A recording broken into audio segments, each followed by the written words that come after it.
Enyobaya, Mwarawito, Egitetwa, Naidaje, Enaishive, Shiangobe, Enyobaya, Mwarawito, Egitetwa, Naidaje, Enaishive, Shiangobe.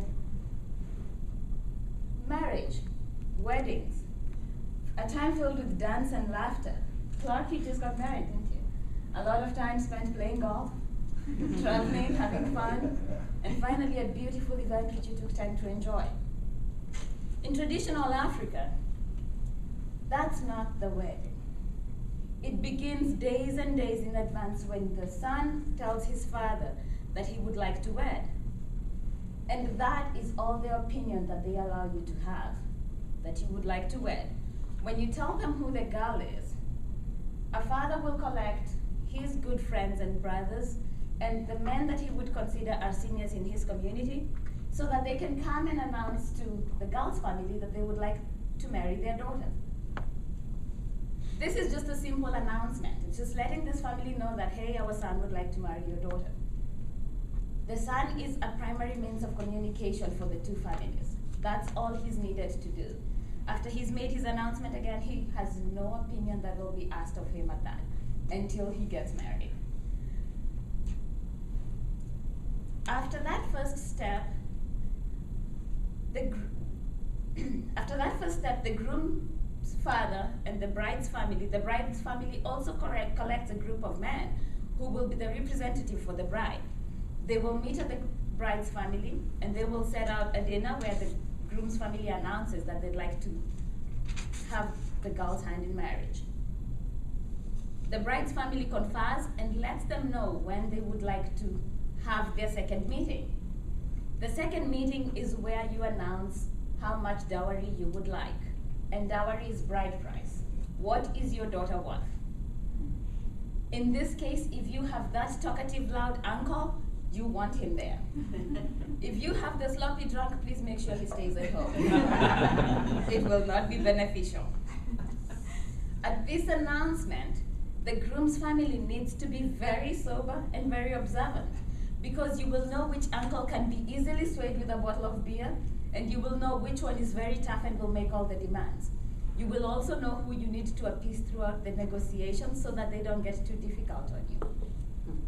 You will also need to be observing how much wealth and how much influence is in this home because you do not want to come off as cheap. They will not let you marry their daughter.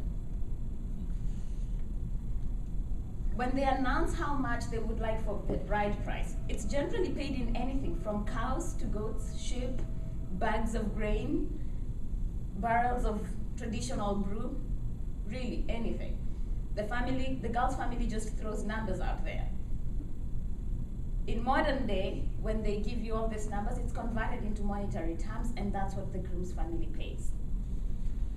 If you don't negotiate right at this point, they will get you for all your worth. At the end of the negotiations, once you've come to an agreement, and you don't have to come to an agreement. If you don't come to an agreement, you go back home and the guy has to look for another wife. When the negotiation comes to an end, the groom's family will confer and let the bride's family know when they're ready to pay the bride price. When you come to pay the bride price, it is a very nerve-wracking event. Why is this? Well, there are some traditions and customs that no one ever tells you about. For example, you cannot pay 100% of the bride price. That is very rude and very condescending. It means that we asked real cheap for our daughter. You're supposed to bring at least 75 to 80%. If you bring less than 50%, they will decline it and you'll go back home without paying the bride price. But no one ever tells you these things. You just have to know them as you come to pay your bride price.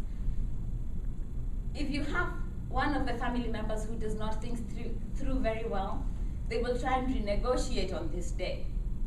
Bad choice. If you choose to renegotiate on this day, they will not take your bride price. You will have to go and come back on another day with what they agreed upon. The likelihood of them changing what they set as bride price is almost negative. So there's no point in renegotiating. after the negotiation, and now we're paying the bride price.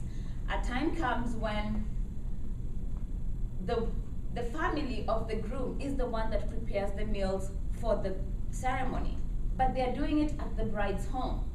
So think about it.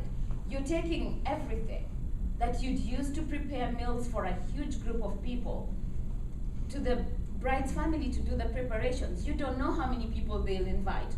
You don't know how many passers-by will decide to stop in for a meal. So you have to prepare enough to cover everyone, but not look cheap. Or you don't want also to be wasteful and prepare too much food that will all go to waste. It's a very tricky situation, but the groom's mother has a point to prove. She has to be a good cook because his son must get a wife who can cook as well.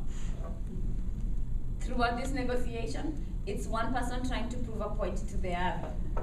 It's one family trying to prove their influence and comfort and ability to the other family. By the end of all this, there is the ceremony. This is the only point in which the bride's mother is actually heard. Throughout the ceremony, the women are not really heard. But what is really going on with all this is a huge relationship building. The groom's family and the bride's family do build a very beautiful, long-lasting relationship. Thank you.